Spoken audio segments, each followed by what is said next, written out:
Nancy. Mo na yung ginagamit nga sapatos. Ikaw, naka-shoes.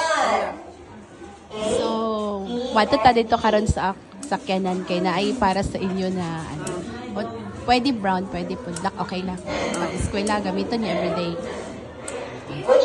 Now, din sapatos gang. Aray ma'am. Be? Duba na ma'am. Sapatos? Yes ma'am. Grabe mo, ano. Gutom na ma'am. So, natay ano sa Ate Grace, magtanaw ka dira kung unsa imong 9 siguro. Sige. Tanaw gang diri gang. Dira kay sa utagang dira dapit. Paluag isa. Lipay kay ko, salamat kaayo. Thank you very much. Tanawa. Sa pangalan. Isukat Ate Grace. Thank you Ate Grace. Oh, nice kay na gang. Di ba kaya wood Size 8 na gang. So uto na naman everyday ha. Opo. Kay nabisi ako. Nagisi na mo sapatos. Opo. Kasyal. Magdako man. Sigo mo yo. Ga kay bawion na. Lo, unsa to luag lagi. Sige. Ate Grace, thank you na Thank you Ate Grace. Grace sa sapatos.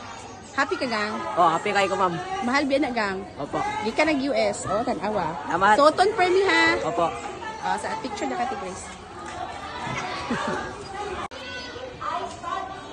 Okay, wala ni siya yung sapatos. Gato siya sa school. Sige daw, isukat. Kaya kung dili isukat, dili qualified. Kaning isa, guba yung sapatos. So, thank you so much, Ate Grace, for your kindness and generosity.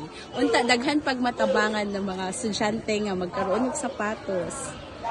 So, sige, sukatan ninyo. Kaya kung dili ka siya, ihatag sa uban.